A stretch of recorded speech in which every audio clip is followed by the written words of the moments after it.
Ian. Yes, Dave. Ian, I'm Dave. You're Ian. This is the Apex Adjacent podcast. Yes, it is. Right? Ian, how are you? We need to start with a mental check-in, and then we're going to go pivot to a mental check-in. Oh. Yeah. How are you? Well, I think like most people, confused, overwhelmed. Yeah, I'm going to go with that. Tired. Okay. Tired. Yeah. Fatigued. Yeah. Yeah. Yep. Eager for more of this whiskey to get in my face. You enjoy that drink, buddy. I'm gonna have a sip of peppermint tea. Welcome to the show tonight. Right? Welcome. Yep. Welcome. Cheers, buddy. Cheers. Yeah, it's been tough lately. I gotta say, I'm having a real hard time, and I knew it was tough because I ran out of contact lenses in August of last year. And so I've been wearing my glasses ever since then, right? You have been, yes. Right? And I think sometimes when you're dealing with like rough terrain mentally, it's hard to like go get a haircut or shave or like, like do those kinds of things. So like, and getting contacts was on that list, right? Because like I moved and then like a bunch of stuff changed with insurance and these places weren't taking my insurance. So it was all fucking complicated and I just put it aside. But I finally like went and got contacts.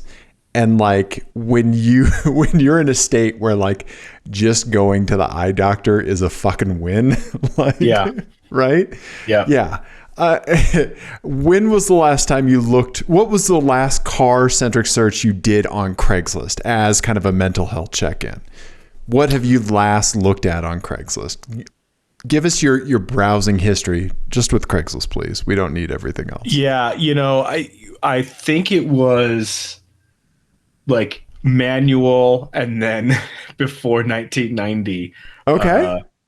I think that's what my last one was, just to see what was there. I can't remember why I did that, but yeah. Okay. That's not what I would call a cry for help search. No.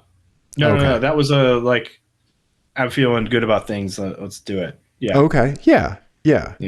My last one was looking for Fiat 500 Abarths because Kelly really enjoys driving mine, and we want to see if we can find another one. Right. Like his and hers Abarths.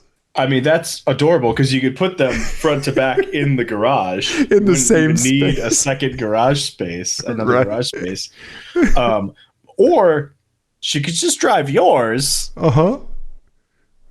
I mean, that's a crazy thought. She could, and she loves it, but like she seriously like wanted, like to the point where like I cast my phone up to the TV and we had Auto Tempest and like 38 tabs open on my browser and we were going through them. Amazing. Yeah. I really want you to become a Fiat hoarder. That's what I want to have happen. I want you to have like a 500E, a 500 cappuccino or whatever the fuck it was. Right, the Gucci edition. Yeah, I want you to have one of each. Yeah. For sure. Okay. Yeah. Okay. I want you to be that guy and then grow like a Mario mustache. I'm taking like the Pokemon approach to Fiat 500s. Got to catch them all. Yep. Okay. Absolutely. Yeah. Nice. Well, it's good to talk to you tonight, buddy. I missed you. We haven't chatted for a while. Yeah. So let's do a car show tonight, right? Let's do a car show. Tonight we got some license plate games. We got some listener things we're going to talk about. I've seen things. You've seen things. You've got some tech advice for people. Yeah. And then we went karting. We'll talk about that. Absolutely. Right? Yeah. So let's get to the show with another mental check-in, Ian. Okay. Yes. See what I did there? Yes. See that? I like what you did there. Our good buddy Mental from the Everyone Racers podcast sent us a long text about VW Phaetons. Right? He did. And oh my God, I forgot to respond to him. That's okay. We're doing it right now, Ian. Oh, he did ask you questions. So yeah. Oh, he did. Yes. Yeah. I'm sorry, Mental. I'm realizing right now that I did not respond to you. Jesus Christ. Okay. Yeah. Mental check-in, everybody. So when we're like, you and I haven't looked for Phaetons on Craigslist lately, so we're doing a little bit better mentally, right? Mm-hmm. But he said his buddy had 2 Phaetons at once, bought them new. Insane. This person is a crazy person. Yeah. Put a Bentley dash in one of them. Amazing. And yeah, always in the shop, but he still loved them. He said, my AMG, so impressed y'all remember the details. He got them right. On the other hand, was just under 170,000 miles on the clock. Big Blue has only cost me a pair of front air shocks, $700 that he installed himself. Upper ball joints that he did at the same time, $80. Rear tires. Yeah, you think you went through rear tires in your AMG. $700 transmission service because it's probably one of those sealed unit bullshits, right? Like my LS, right? And combined with service B, whatever that is in Mercedes land, right? Service bend over maybe for $800. Over 30,000 miles, so $13 a mile, or roughly my fuel cost driving down surface streets to work every day. Yeah, that's not terrible, right? It's been worse. Yeah, like Saab or yeah. I think if you started to add up that, like in Excel, what you spent on the Saab, Clippy would come up and just give you a crisis hotline. It looks like you're a fucking idiot. Do you need help? Yeah, it just like calls Doug DeMuro. Yeah. So thank you, Mental. Yeah, he said he needs a new steering wheel position sensor for $300 and new TPM monitors. But yeah, right. And the proximity key doesn't work on the driver's side, so. See, Doug, I love the caveats that start to add up because it's like with my car where like everything's great, and then it was like, well, I have this other list. I have the list. I have 2 lists in my head when it comes to that car, right? Yes. The list right now of like the high priority, like I need to worry about this and address it immediately list, empty. Okay. Right? Okay. Uh-huh. That's and when I say my car is doing great, that's what I mean. However, the list of things that I know are wrong but don't really affect me driving it or enjoying it, that list is real long. Like, give me 2 things on that list. The paint. Sure. The steering wheel that's slowly disintegrating in my hands every time I drive it. That leather. Is the R32 steering wheel different than the standard Golf steering? Is. Yeah, it is, and it's going to be pricey if you want to replace it. Oh, right? it's like $1,500. Oh no. Yeah, it's crazy. Or the wheel fender linings falling out. They're completely worn through from rubbing. So, I should probably replace those at some point. I could go on. But everything's going great. If someone asked me how it's going, I would say it's great. Right. Yes. I love that, Ian. I have the same sort of list for myself too, right? Like critical, when someone asks me how I'm doing and I say I'm fine, that means the critical list is empty. Right. Like you just haven't recently shit your pants. Right, exactly. But that other list, there's always stuff on there. Right. Yeah. I get it. Mm-hmm. Yeah. Yeah. You have the same thing, right? Oh. Although your tolerance for the other list is much less than mine. Right?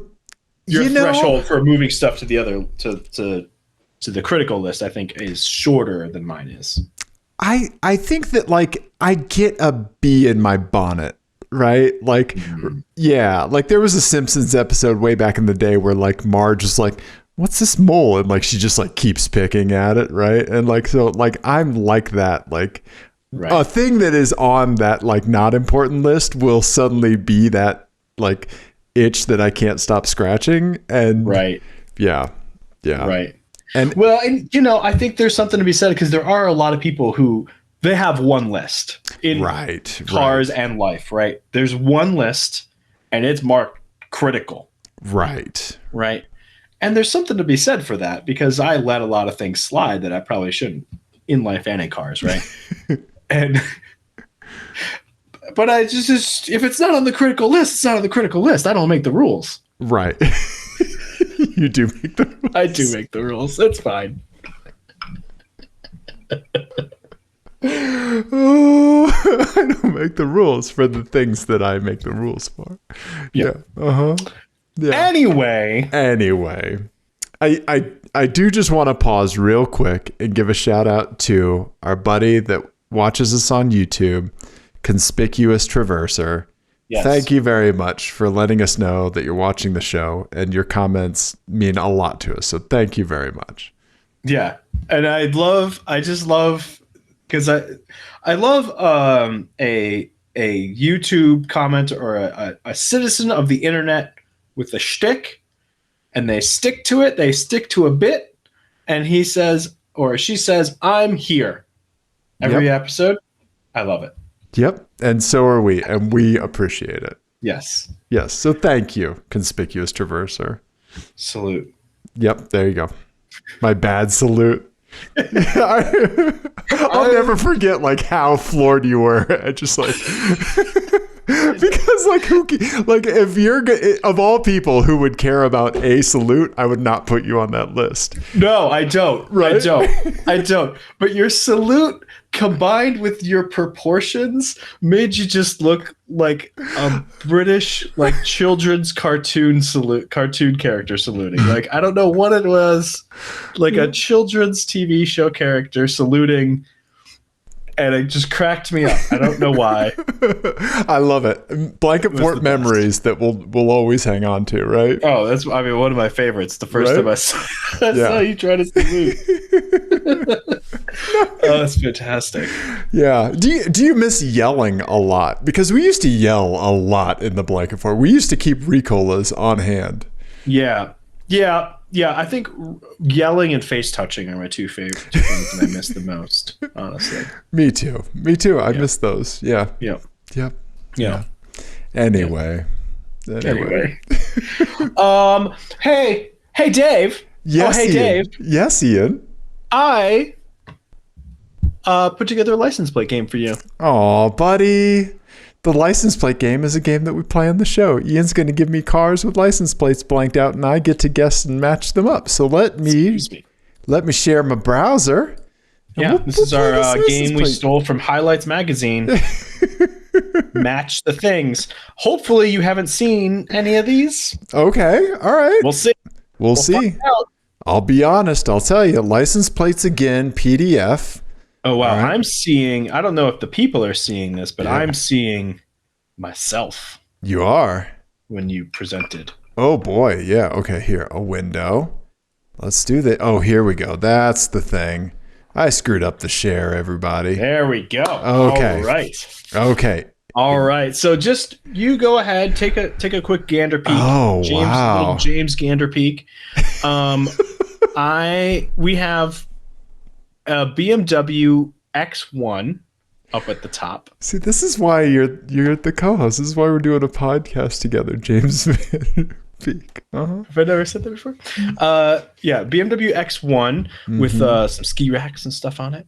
And then we've got a Genesis G70 down below that. And then we have a Mazda CX something or other. Yeah, the CX-30 now is what they call it. No more 3, CX-30.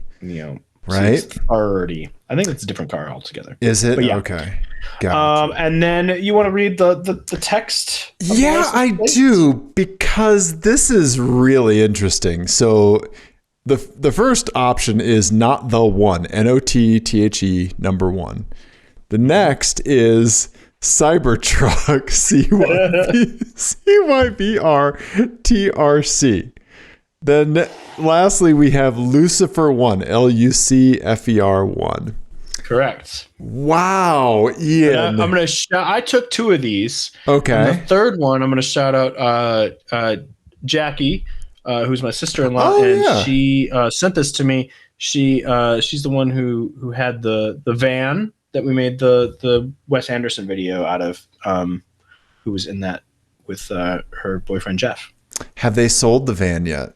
They did sell the van. Ah, okay. Well, the van is no more. Yeah. I mean, it's still around. It's in California someplace. But yeah, it's moved on. Mm-hmm. Well, I'm glad they enjoyed their time with the van. It was in good hands. Yes, they really did, and they were super psyched about it. She actually, this is remarkable, as anyone who's a dumb car person can tell you. You're not usually giving great advice to the non-car people in your life, but she actually did thank me for talking her and Jeff into doing the JDM van thing, because they were like, it was a great thing to do for like a couple of years, and then they felt like they were just stewards of this vehicle, and they're just like letting someone else move on with it. So they had a great attitude about it, and they really loved it, so it was cool. That's awesome, because usually like we feel guilt when we pass car knowledge on to, not knowledge, but advice on to someone else, right? Yeah, poor decision making, I think, is the word you're looking for. When we infect another, right? Exactly, yes. Yeah, the worst version of Walking Dead. Right. Walking broke. Yeah. Walking because the car is broken. Yeah. Yep. So, okay. My gut instinct is to put Lucifer 1 on the black Mazda CX-30. Okay. That's my gut. But for some reason, I keep coming back to Lucifer and the G70. I don't know why, but it's got a vibe. Mm-hmm. Right? So then I think I have to do not the one on the BMW X1. Okay. Which I don't like, and I don't like it. And I also don't like it. Which means that Cybertruck has to be the Mazda. Mm-hmm. And I haven't even like looked at your little thumbnail in the chat, because I don't want to get like read any, like, you have a stoic poker face anyway.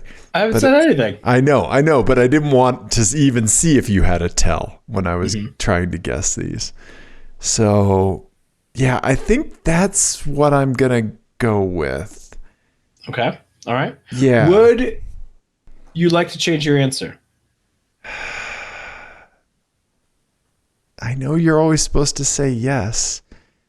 I guess I could say Lucifer 1 for the BMW X1 and not the one for the Mazda. But maybe I've made everything worse. Huh. So then I think Cybertruck would be the G70? Yeah, see, that doesn't make sense. I think we got to go Cybertruck with the Mazda, but it could be the BMW, because that like BMW to Tesla stand pipeline is not that long, right? Yeah, I don't know. Okay, I'm thinking Lucifer 1 for the G70, not the one for the BMW, and Cybertruck for the Mazda. Okay, let's see how you did. Okay. Go into the solutions folder. The solution folder. Here is the solution. Cybertruck is the BMW X1. I got Lucifer 1 right. You did get Lucifer 1 correct, yes. And not the one. Okay. Yeah. I just thought I was really struggling. I took the Cybertruck photo. I had the not the one for a while. Okay. Uh-huh. And I saw the Cybertruck the other day, and I was cracking up. So I just think that is because there's two explanations for that plate, right? Like, let me hear them, because they're lost on me. Well, either they're trolling Tesla people, right? Okay, which is hilarious. That's great. Good job. Or they've put a deposit on a Cybertruck. That's it. And they're waiting. They got the plate. Wanted to grab the plate and just haven't. There doesn't exist yet. So they're still driving this X1 from however long ago. I have a feeling they're going to be putting that on a couple more cars before the Cybertruck shows up. Yep. Like they put a deposit on it and went immediately and reserved that plate. Right. Got to get in before you have to put a 1 at the end. Right. And they're going to be driving it around on a BMW for the next 10 years. See, I choose to believe the second one. Second one. If you're like, which in your heart of hearts, Ian, usually we go different directions on this. In your heart of hearts, what do you think it is? Oh, 100% the second one. That was the first thing I thought. Okay. I was like, this poor bastard is still waiting on his Cybertruck. That license plate goes from like, oh, cool, sure, hat on a hat, whatever, to sad pretty quick. It's funny to me. Right? I think it's very 100% funny. Yes. Yeah. Damn you, Elon. Like, I feel like every time they walk out to their car, they see it. They're like, Elon. Right. And like every time they're like putting their little tag on for when they renew their plates. Yep. Oh, right? Yeah. Oh, yes. Right. Yes. Every time they put the new year sticker on, it's just another turn of the knife. Yeah, they don't even have a license plate frame on because they can't bring themselves to even like unscrew the plate to put the frame on. Right. Yeah. Right. Yeah. Yeah. Fantastic. That Ian is one automotive hill that I will die on. Every single license plate must have a license plate frame. Why? It has to. Like it just has to. I cannot stand like just a bare edged plate. Oh really? I have bare edge plates on the all track. Okay. Yeah, I'm not a fan of that. Yeah. I don't know.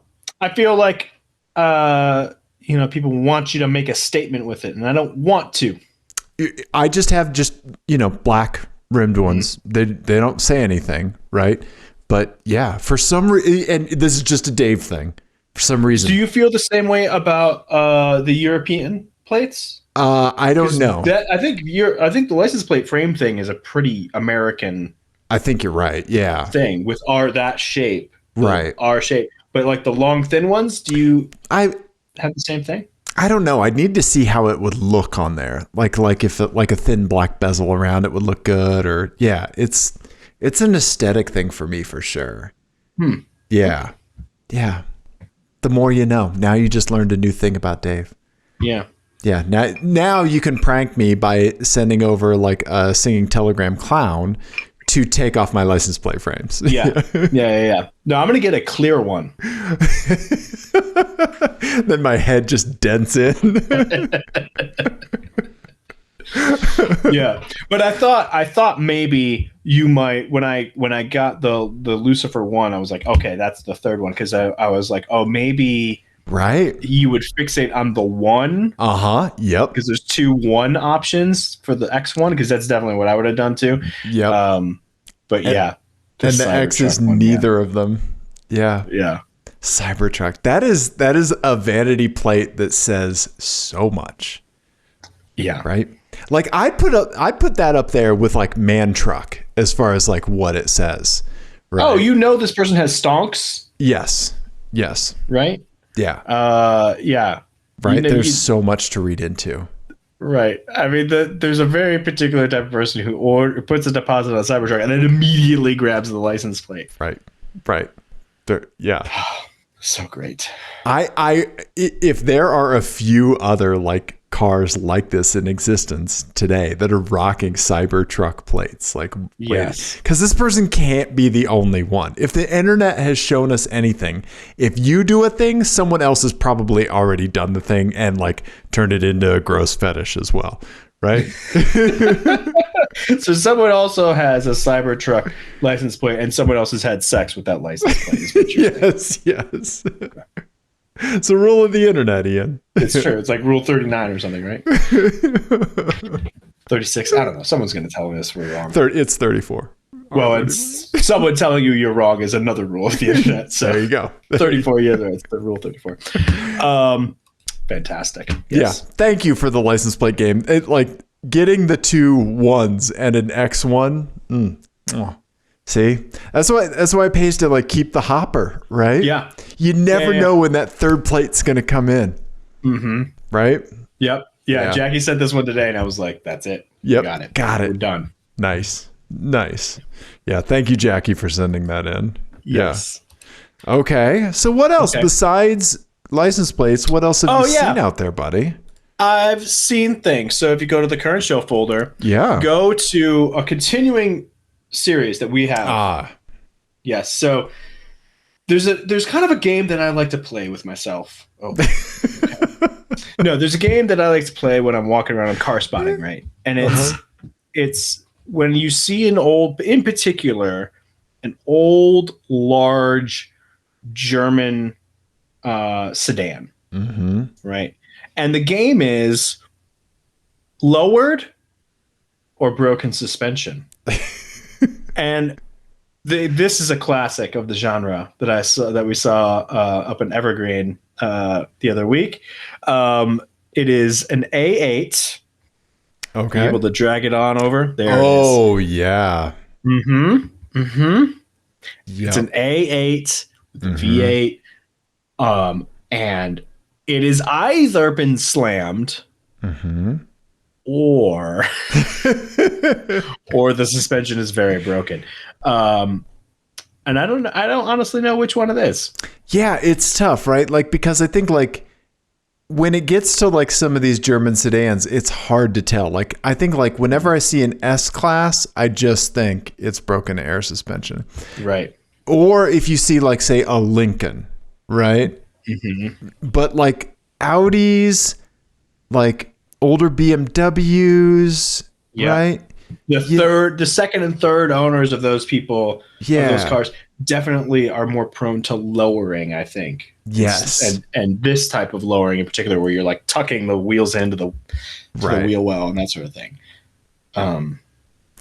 Also, they're also owned by people who maybe don't fix the suspension. So who knows? Right. The stock wheels tell me, like the stock wheels make me think broken suspension. Right. I think that could be a key indicator. Yeah. But also those multi-spokes on that generation A8 look fantastic. Yes. I really like this generation A8. I think it looks just like super imposing and cool. I want one so bad. Oh yeah. I mean, it would again be ruinous. Oh yeah. But they look really cool. And you're right. Those wheels are very like RoboCopy and are now like somehow kind of, because like the like turbofan wheels and rotiform wheels and stuff like that are kind of coming back in, and this sort of style, very solid looking wheel is now kind of in vogue again, even though this is only a few years old. It's really pretty cool. Right. Yeah. This is like 2005, 6 ish. Right. You think? Yeah. Right. Yeah. But now this is like those wheels are cool again because the 80s stuff is cool. It's interesting. Right. Yeah. Good spot, Ian. Good spot. Thank you. Yeah. Now, I spoke there about, kind of, we've spoken a lot about like the difference between like first owners and like second or third owners with some cars, and like Audis, especially like these bigger sedans. There's definitely a big gap between your prototypical like first owner and your prototypical like fifth owner. Yes. Now, the next one, I think we've talked a lot. The Infinity, that Infinity is the brand, and the Infinity G35 in particular is like the very pinnacle of like. There's the biggest disparity between the first people who buy them and then the second people that buy them. Right. Right. I found the inverse of this, because it's the Matthew McConaughey in Dazed and Confused of cars, right? Where he says he loves high school girls because he gets older and they stay the same age. This car gets older, but their owners stay the same. It's the same people bought them the first through the seventh time. No way. And it's amazing. Yes. Is this factory fresh? Yes, factory fresh is the name of the file that I forgot I did that, but yes, factory fresh. Yes, Ian has gotten a picture of a Dodge Neon SRT4. Now, just take a minute to just drink it in, because you're going to zoom in And the details are amazing because the first thing you see, obviously, the wheels, right? Yep. And the no suspension. But there's one detail in particular that I love more than anything else in the world.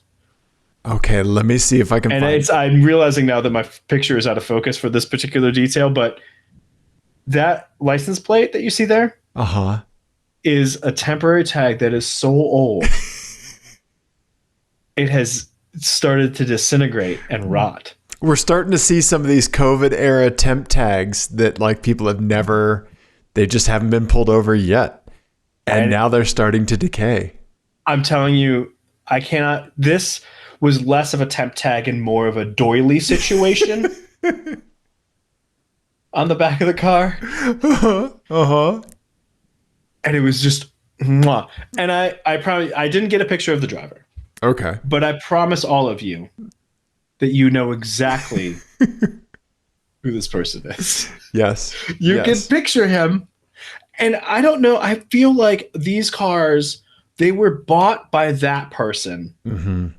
And then they were sold to a younger version of that person. Or here's the other explanation that I can think of. These cars are magical. Go on. I mean, we're not just going to leave that. Go on. Go on. Right? These cars are magical, and they have the unique ability to freeze a bro in time. You're a bro. You're a bro with a particular baseball cap and a vape and some baggy clothing, and you know what? You get one of these. Your age is frozen in amber. It's the whole the picture in the attic that decays for you, and you stay the same. Except instead of a picture in the attic, it's your temporary tag in the back of the car. I love it. I think you're right because I knew somebody that had one, and have you known somebody that had one? Yep. They're the same person. Right. Yeah. Yeah. Right. Yeah. Have you ridden in or driven one? I have. I've driven one. I've ridden in one. They're maniacal little cars. They're great. They're fantastic. They're so much fun. Right. But they're also exclusively driven by one particular flavor of bro. That's amazing. I never thought about that, right? But that is the other end of the spectrum from the G35. What's interesting is that the G35 second owners are very close to the SRT4 owners. Right. But the SRT4 owners have been like that from jump. They're Bane. Yes. Right? I was born into my boosty boy. Yes, exactly. Yeah. I was born into vaping. Yeah. I sleep uncanny. With these wheels in my bed. Exactly. Exactly. Wow. Yeah. But I saw that and I was just like, oh my God, this is... Because I wasn't going to take a picture of it, and then I pulled up next to it, and I saw the guy that was driving it, and I was just like, "That's amazing." It all clicked into place. You could even see he had like a tall, clear shift knob on it. Yeah, like the resin or acrylic shift knob, or So many aftermarket gauges, Dave. So many aftermarket gauges. Yeah. It was just, it was perfect. Every now and then you come across one of these on the street that is still running. That is fucking mean. That like you see accelerate from a stop that is they're crazy fast, mind bending, right? Yeah. And you're like, you burn bright, buddy. You go, Glen Coco. Mm-hmm. Right? I'm not getting anywhere near you in traffic. Yep. I love it.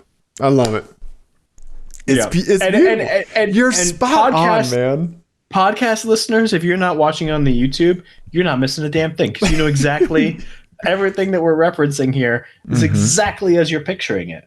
Yep. Exactly. We don't even need to describe it for you. You know exactly what we're talking about. Yep. I love it. I love it. It's like a I snowflake. like how I didn't get the license plate in focus, but the traffic on the other side of the highway is crystal clear. Yeah, your Google Pixel AI stuff for the picture is who knows? Lacking. Yes. Yeah. It's like a beautiful snowflake where every one of those snowflakes is the exact same snowflake. Right. Yes. Yep. Oh, fantastic, Ian. Good. Thank you. I appreciate your grand unified theory of broness. Thank you. Yeah. Thank you. This is good. This is good. Yeah. I had to go deep undercover for that. Did you? Yeah, I still reek of Axe body spray. It's Well, you were in your dub when you took it. I was, yes. Yeah, look, there's your clear coat peeling off the mirror backing. Shh, it's fine. It's fine. There's a trail of it behind you. Yeah, this was actually on the way home from karting the other day. Oh, nice. Yeah. Okay. Yeah. Boy, those SRT boys, they know how to do it on the north end, huh? Mm-hmm. Yep. All right. Well, what else you got? Any other My Eyes? I don't. That is it for me. Okay. Well, that fucking heavy hitters this week. I appreciate it. Thank you. Yeah. I have a couple. Just got together with our buddy David O the other day, David Obachowski and his Peugeot, and we were going to do some work on his car, and just ended up doing a little bit of research instead. We did an exploratory mission. We did some exploratory surgery on his steering rack. Nice. But yeah, so got out with him in the Peugeot, and I took the Peugeot for a drive around that college parking lot over by my house, and it's awesome, Ian. It is so good, and the motor is so smooth.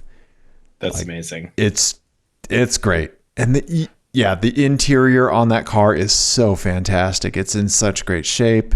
The car's in great shape overall, but yeah. You know what I love about this picture? What's that? Because I just know these two are going to get together and make an amazing meal with a crazy wine list and be late for every appointment. Yes. Yes, they are. When the French and the Italians get together, it's like, yeah. And they're going to be the loud ones in the restaurant. Mm-hmm. Right? Mm-hmm. Yeah. It's great. Yeah. And then let's see, what else did I have? Yeah, I think that's about it for My Eyes, but I did have a little bit of a garage update. Oh, okay. Yeah.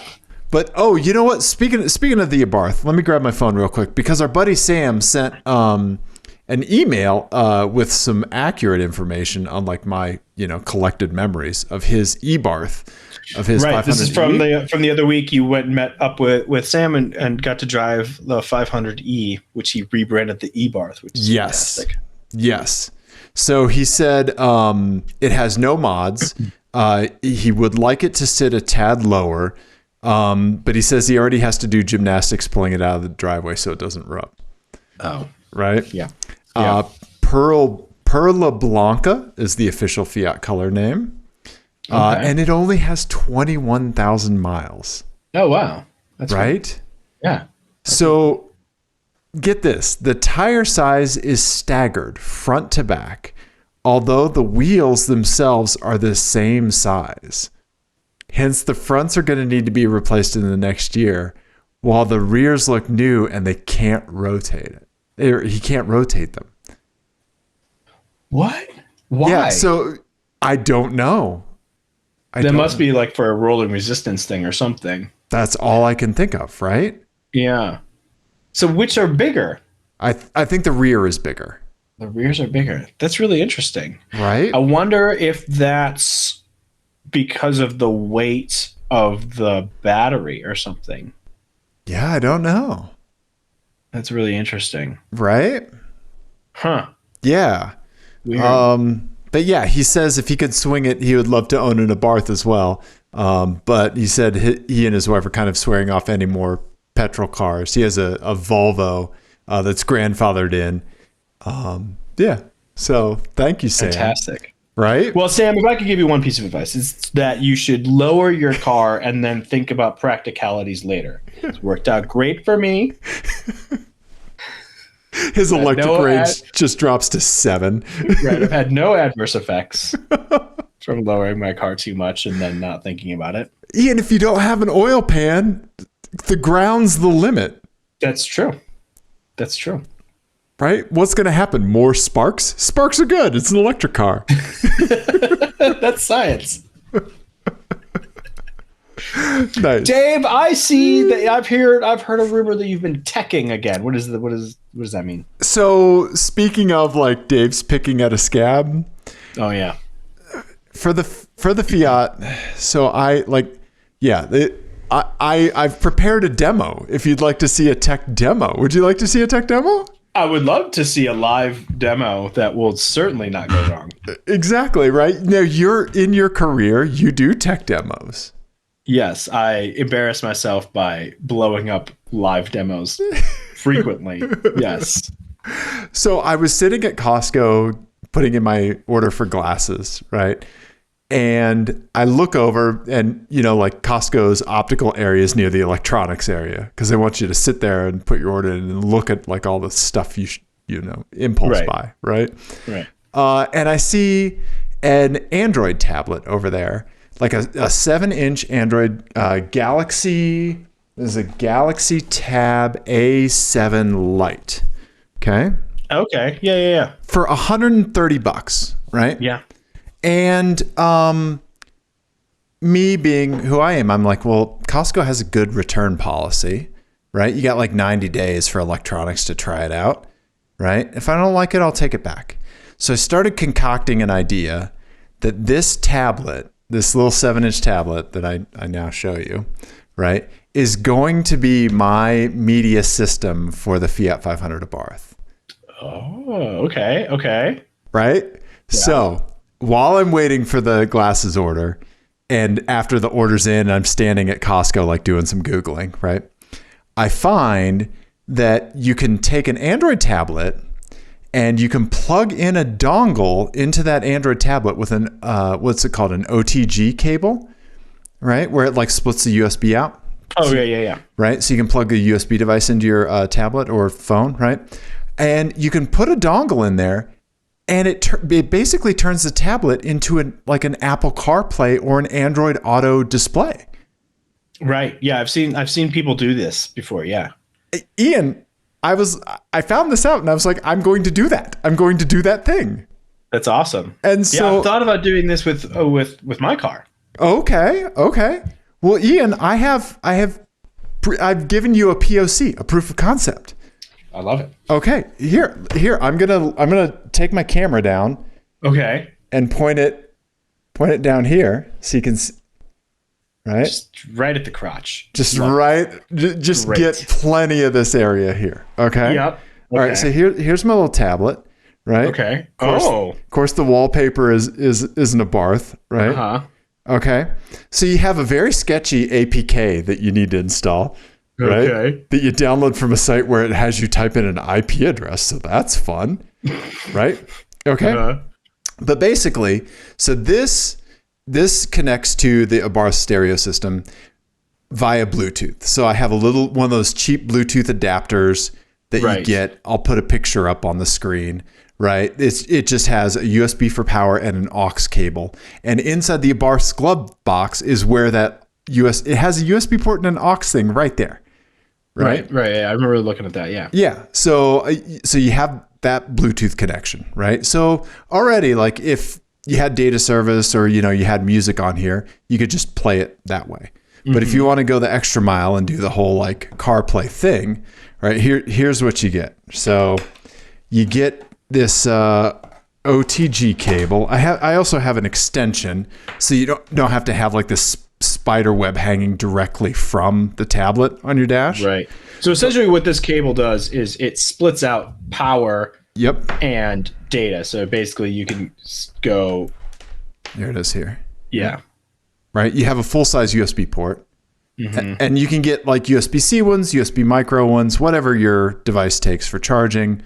Right. This happens to be USB-C. Right. Nice. Okay, so we'll skip the extension cable just for simplicity here. But yeah, so you pop that boy in, right? We're gonna emulate power. I got just a USB power bank here, so we'll emulate power, right? Like what's it? There you go. Okay, turn that on. Okay, device is charging. Now this is the adapter here. So there's two different versions you can get. You can get a cheaper one that is wired, or you can get the pricier one. I think this was like $70 to do wireless Android Auto and CarPlay. Nice. Right? And if you need to kick to doing it wired, there's a USB port on it, and you just plug your Lightning or your USB-C cable into it. Nice. Right? Okay. So here we go. So we're going to plug that in. This is going to go so great. All right. So then you start up the app. All right. Yep. Please insert the product, and we'll give it a second. This is exactly where it's going to go great. Okay. Connecting. Please connect the phone. Here, let me unlock my phone. I already have my phone paired via Bluetooth, right? And let's see here. Magic is happening. Oh, yeah. Okay. All right. The screen turned off again. Okay. Oh, that's awesome. There's me listening to a podcast at like 2 times the speed. But yeah, so we have Apple CarPlay, right? That's super cool. And then I have a picture of what it all looks like when it's on the Abarth. So I just got like a cheap case. Right. Yeah, the mounting is the difficult part with this, right? Right. Yeah. So I got a cheap case and I got 2 magnetic vent mounts, and I put the little magnets on the case because I hate sticking stuff to the actual device. Right. And I was like, well, if it doesn't work out, I don't want to take it back to Costco with this like weird adhesive on the back or whatever. Right. And so here, hey, welcome back, everybody. Oh, hey. There's Dave again. Yeah, let me share my screen again, and I'll show you what it looks like installed in the car. Because the Fiat I think works very well for it. So let's see here. That would be this picture. Dave is teching again. Right? So there it is. Oh yeah. So there's the air vents there that I've just turned off, right? And here, this one's probably better. There you go. That's what it looks like in the car. Oh, that looks really cool. Yeah. Well, I love that you found a white one too. Yeah, that was the thing. Like that was what caught my eye when I was sitting there like waiting for my glasses or doing the order thing. I saw the white tablet and I was like, wait a second. Like, and it's just small enough. You can do it on some super budget Android devices. The minimum Android device requirement in the instructions, Ian, is Android. Take a guess. Like 9, I'm guessing, probably, right? Android 4.2. Oh, nice. Okay. So like you can do this on like just a cheap like Kindle Fire tablet. Like anything that you can install that APK onto and get a USB OTG cable. You could do this. The wired version I think is about like $40, 40, 50 maybe, right? Plus the cost of the tablet. You could do this for under $100 if you get like a refurb, like, 5-inch Android Fire or something like that, right? Or a Craigslist, sketchy Android tablet, right? Yeah. So I have Apple CarPlay in the Fiat now. That's super cool. Thanks, man. I was thinking about replacing the head unit and doing all that stuff, but for the Fiat, the only way to do it is to replace the single DIN unit with a double DIN. Right. And then if you do a double DIN, what you have to do is you have to like cut the air vents, and they have these different air vent things that slot in over the double DIN, and it doesn't look right, you know? Yeah. And so now I have a very, very modular, like super easy thing to do. And like I could put it in the Lexus, Well, right? And I think what's really cool about this is that, one, you could do it with you could bring it with you to like a rental car if you needed to. No, you're exactly right. I didn't think about that. Yeah. Yeah. And 2, you basically get to you get to relive our glory days in the late 90s and early 2000s when you would take your faceplate with you. That's the thing. That's and now you get to do that when you park. You just get to unplug and take it off, just like we used to take our faceplates off, right? and take them with you. Yep. Exactly. I remember distinctly one time having my faceplate in my pocket because my lock was broken. And I took the faceplate off, and I put my it had the little case, and I had just gotten it, and I put the faceplate in the case, and I slipped it in my back pocket, and I walked around with it. Yep. That's what we did, kids. That's what we did, right? Yeah. Remember the stereos that the whole stereo would pull out? Yeah, I never had one of those. I never did either. Plates, yeah, I know what you're talking about. Yeah, right. Yeah. I remember I was like a checker in a grocery store in Kansas City when like that was happening, like that era. And I remember like a lady like being like writing a check for her groceries, right? Oh, that's so perfect. Right. Yes. And had like her stereo on that little raised up part, like where you sack the groceries, so she was right. Stereo Amazing. There, writing a check, right? Amazing. Right. Did you ever have a stereo stolen out of a car? No, I have not. Have you? Yes. Oh, yes, man. I've had my cars broken into before, but never the stereo stolen. Yeah, no, I had the stereo stolen. I didn't take the faceplate off. See, I didn't carry it around with me. And I didn't take the faceplate off, and someone broke in. And you know what? Their workmanship was poor. Oh, buddy, I'm sorry. Yeah, they not take pride in their work. No, they very clearly were in a hurry for some reason. And they did not remove it carefully. Aww.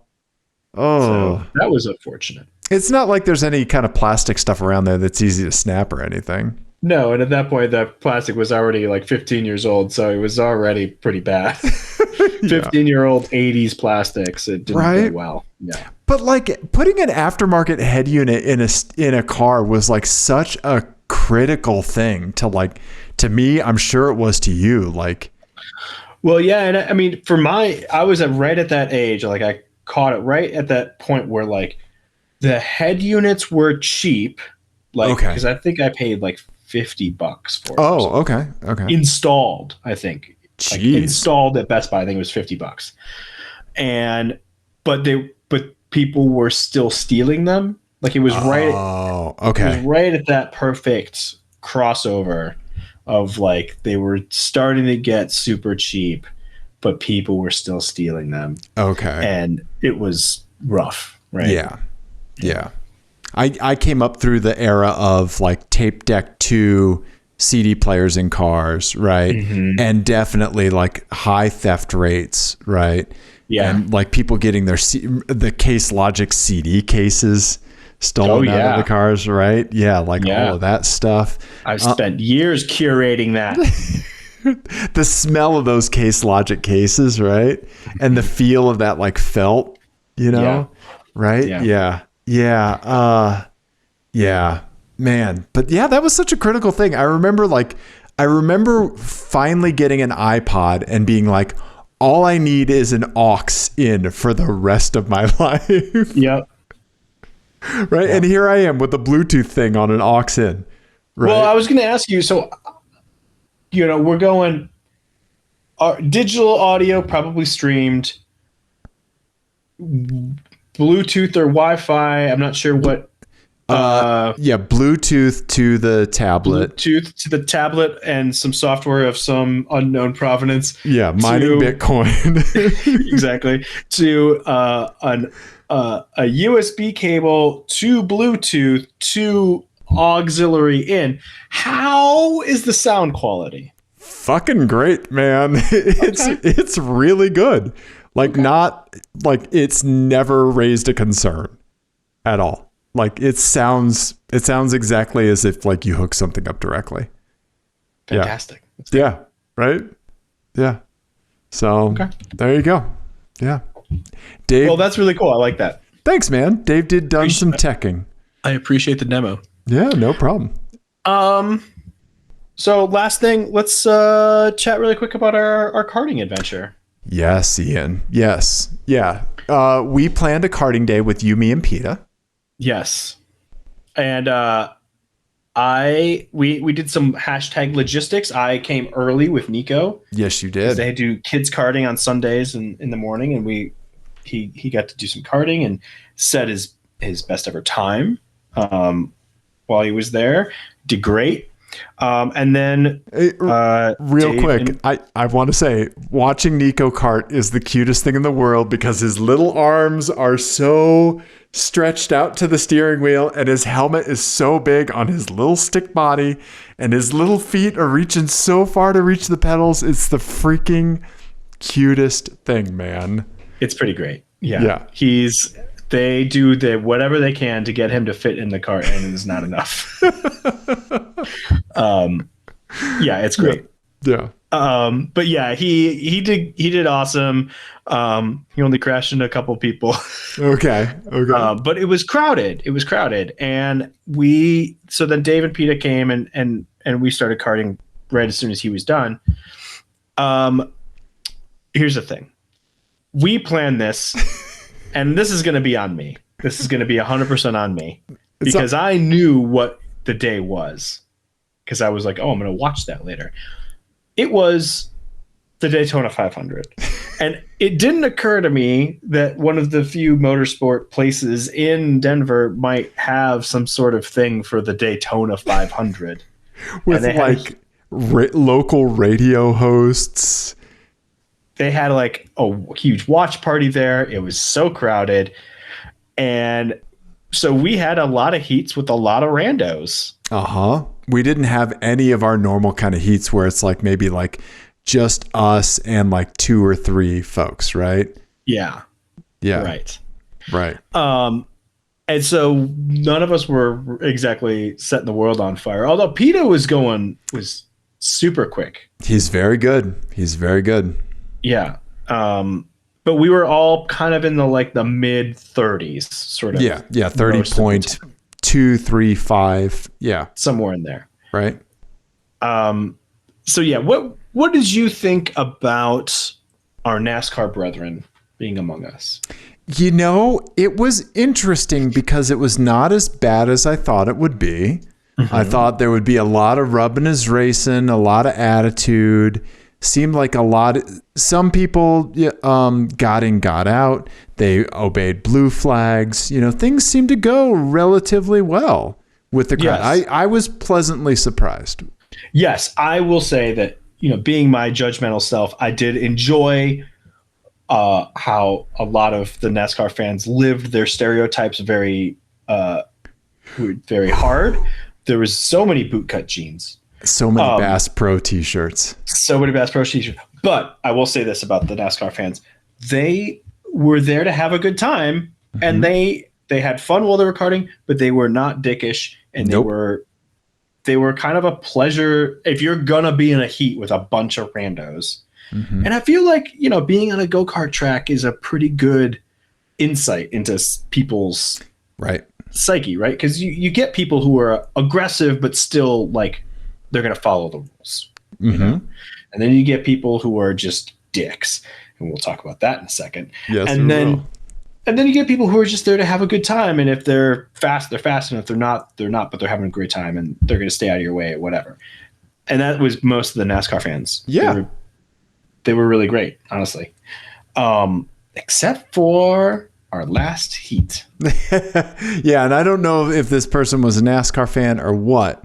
But they left at the same time we did, so he left right after we did. So yeah, it was one of those times where, and I talked about this with Mental actually. Oh, okay. Where we had when we did the race in Oklahoma, we had kind of like, I can't remember exactly what the details were, but there was sort of like a scrap that he was in. He was in the Maserati, and the other car, I can't remember what it was, but they were in a scrap a little bit, just like kind of trading places a bit. And the other car was being a little bit like just placing their car in not the right place. Like there's good weird, fun weird, and then just unsafe weird. Right. Just kind of stepping up to that line where you're like, this is not for any sort of stakes. Everybody just calm down. Right.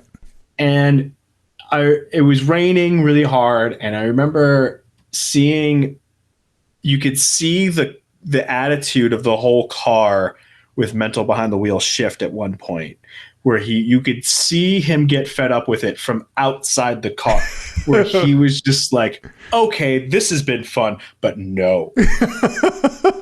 And he just said, no, Okay. we're not doing this anymore. Right? Okay.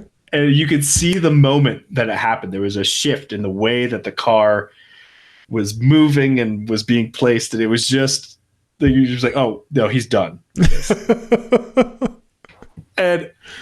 And so sometimes you could just see it in the way that a car is moving. And on the car tracker, you really see it because you can kind of see the person even though they're behind a helmet. Right. And this dude, out of the gate, I mean, just came in, just flying through in just like inappropriate times. Yeah. Did he pass people during the warm-up lap? Yes. Okay. Because I think like you guys were behind me. I was first, right? Mm-hmm. In the grid, right? Yeah. And I think you said over the radio that he was passing people in the warm-up lap. He tried, yes. And then so he got past, I think, me and PETA, and then I caught up with him immediately. Because you're faster than him. Because I was faster. And he was just very, very aggressive about it. And then I saw him be very, very aggressive with other people. Like there's a dive bomb where you're coming at the thing that we talk about where you're braking for two, right? Right. Like you get up alongside them and you're just like, we're all going to slow down. Right. This is our corner now. To the speed at which I can make the corner. I know you could go faster because you're on the right line. Doesn't matter. I'm here now. Right. There's that, which is fair game. Yes. Yes. That is actually a great way to pass someone at the kart track, right? A good, safe way to do it. Absolutely. Right. And then there's what this motherfucker was doing, which was just like coming in at like crazy angles where there's no way you're going to make the corner without touching the brakes and just arriving at the apex, having not touched the brakes or lifted, and just meeting someone at the apex there. Like Gran Turismo smacking into them. Yes. Using another person as your braking zone. Right. It's just, and I saw him do that to like two civilians sort of thing. Like, I don't know what it was. Like I got really angry. Yeah. And maybe, I don't know if you want to say anything about seeing me get angry. Well, yeah, go ahead, finish your thought, because then I'll kind of give you like what I was experiencing during this time. Yeah. I feel like if somebody were to do that, like to me or to you or to PETA, right, that are experienced folks, we know what's going on, right? Like it would be one thing, but I always felt like it was like The Wire, right, where people get mad about like, oh, you don't do that with civilians, like they're not in the game. You know, if you're in the game, that's one thing. But these people were clearly not in the game. Fucking innocent bystanders, man. Right. To just like punt someone off when you're clearly faster than them. You just wait one corner, you'll be fine. Right. To just see him just do that from the beginning and just like be punting people off, like just absolutely punting people. I was like, well, this will not stand. Right. And I don't know why, but I got like red mist and just got pissed. Right. Yeah. And on top of that, like you're behind him the whole time he's doing this to other people. Yeah. Because he's not letting you pass. He's getting blue flags waved at him constantly. He's getting no contact flags. Like, I can't believe they didn't black flag the dude. Right. They did show him the black flag once. Okay. And that was because I passed him and he got mad. Oh yeah. And punted me off at the next corner. Like, clearly didn't make an attempt to make, it was the thing, like didn't attempt to make the corner whatsoever. Cause I went defensive because I knew. You knew he was going to be at the wrong place and do a dumb thing. Yep. I knew, like, if I leave any space at the inside of the corner, he's going to go for it. And I didn't leave any space and he still went for it. You know, he still just ran right into me. And then I was like, okay, well, now real angry. Right. So then I caught him. Because you're faster. It took me about a half a lap, caught him, and just ran him out of road. And I set a pick with a slower car and just let him put himself in the position I knew he would do because he was an idiot. See? Let him put himself into the wall, and then I was beside him, and I went thumbs down. Give him a big thumbs down to the helmet, and bye, and then left. Yep, and he retaliated by flipping you off, which is I was already gone, so I didn't even see it. But exactly right. Yeah, there's a few things that I took away from this. Right, like seeing you wrestle with him behind me because I was in front the whole time. Yeah. Right, the guy was pulling down like 30.8s. Right. Yeah, he wasn't super slow. That was what was so frustrating. Like he didn't need to do it. He would have been faster if he had not done that stuff. You know, he was a smaller guy. There were so many things that he could just stop doing to just drastically cut like half a second from his time. Yeah. Right. And so watching all of this happen, and meanwhile, and this is our last heat. This is heat 6, right? Looking at the leaderboards, I wasn't having a great heat, and he was actually in first, probably because you were pushing him, right, to get to these places, and he's doing this dumb shit. Yeah, right? I did not get a single clean lap that heat. Yeah, because either I was dealing with him or literally his aftermath. I would just collect. I kept collecting the cars that he was spinning. Right. It was crazy. Right. Yeah. Right. This is one of the worst ones we've had in a long time. Yes. Right. Like the last one was that dude at the endurance race. Right. Because other ones we've been able to work around. There was the guy that was like on the warm up lap, kept bashing into the back of me, and it turned green. And I was like, bye. Yeah. I never saw him again. Right. But yeah, so it's getting down to it. I see this guy's in first place, and I'm like, there's no fucking way we're going to let this guy fuck with you, fuck with Peter, and get first place. And by some miracle, I managed in a cart that wasn't really jiving with me to get first place on that last lap. Yes. And thank you for that, because God. I very much appreciated that he did not get first. Because the last thing that dude needs is any kind of validation that what he's doing is getting him a first place in anything. Right? Yeah. Yeah. And you handled it very well because when we're on the track. That's good to hear because I felt off my rocker furious. Right. But I think that when you go to furious, you still have the ability to calculate. Right. The fact that you can strategically still set up picks and you're very experienced in traffic. You're good at that. You just need to let yourself have that, Ian. Right. Okay. That you could chop through some traffic, right? When it's something that I've gotten a lot better at. Yes. When it's something like the Winter Racing League where everyone's and there's some people that are way fucking better at it than us, that's another thing. Yeah, but you're good at chopping up through those people, right? Mm-hmm. Yeah. No, I've gotten a lot better at traffic for sure. Yeah. And doing the lemons and that sort of stuff has definitely helped with that. Yeah. And so knowing that this guy was fucking up your day, fucking up your heat, fucking up Peter's, and this was our last heat, it's come on, man. Yeah. So if I'm picking somebody to finally get around this guy, it's going to be you that I'm picking every time, dude. Right. When we've got the schoolyard bully, you're taking him down, dude. Yeah. I don't know. It was just it takes a lot. Yeah. To get me to Red Mist, and I was fully in it. Right. I am gonna put this guy into a wall. Right. I was committed. Right. Yeah. Right. Yeah. Seeing them do that to randos, slower carts, you have to be careful, right? Yeah. Because like, we've had people say like, like it was scary when you passed us and stuff like that, and it's right. Like, so we're sensitive to that.